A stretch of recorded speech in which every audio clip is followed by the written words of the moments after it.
The story which has come out today about Ukraine adopting the Western tradition of the 25th of December as Christmas Day is all about the difference between the Julian calendar instituted by Julius Caesar and in 46 BC and the Gregorian calendar instituted by Gregory the is it the 1, 2, 3, 4 Gregory the 14th, I think, in 1582, because he was concerned that Easter had drifted away from the date which was initially agreed in the Council of Nicaea, and Easter was gradually moving, I think, into the summer. So this would give him an opportunity to get Easter into the right time of the year, and so he took out 10 days. So that Easter could catch up with its original date.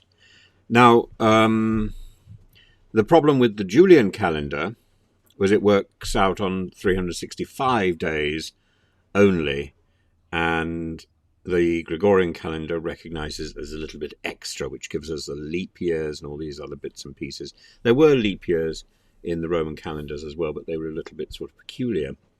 Anyway, when the initial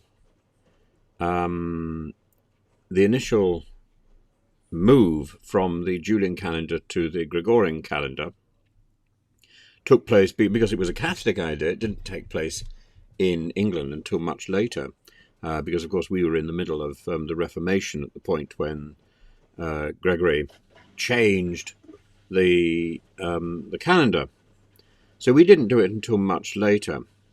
And it means that the Orthodox Feast of Christmas tends to occur on the 7th of January, or at least it does in Russia.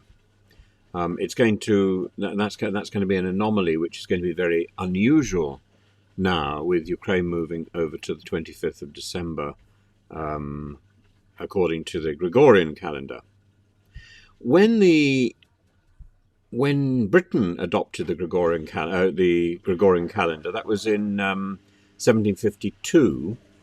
It was first adopted in 1582 in France, Italy, Portugal, Poland, and Spain.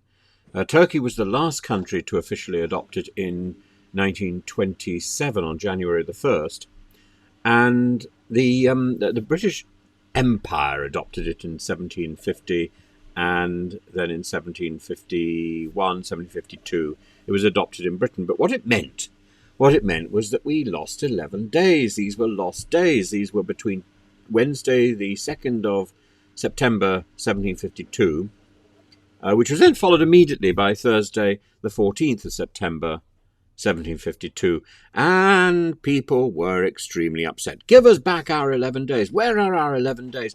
And there's a painting by Hogarth which I've added here, and that painting was sort of quite significant. It was initially entitled an election entertainment, and it refers to the elections of 1754. And there's a tavern dinner organised by the Whig candidates, and a stolen Conservative banner with the slogan "Give us our 11 days" can be seen down in the lower right-hand corner. The Tories can be seen outside the window demonstrating. Probably even Suella Braverman could be noticed. And the changing of the calendar was indeed the issue debated in the election campaign between the Whigs and the Tories, and it was particularly frustrating for people. And the difference between the sort of Orthodox calendar following the Julian tradition and the Catholic calendar following the Gregorian tradition, it's not going to change when it comes to the differences in the dating of Easter, I think, at least not immediately. The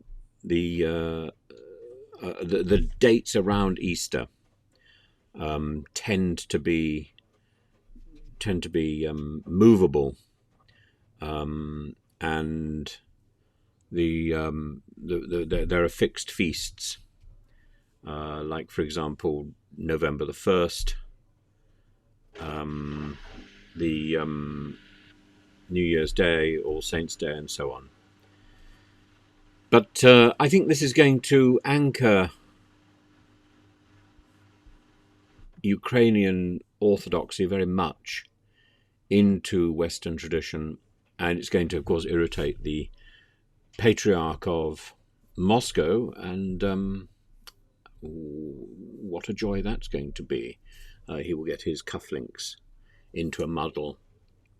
And because, of course, Russian Orthodoxy sees its birthplace in Kiev, and that's with the conversion of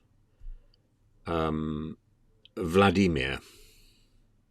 So congratulations to President Zelenskyy in signing that into law and making a first step towards westernization of the religious traditions and a very firm removal of Ukrainian Orthodoxy from Russian Orthodoxy.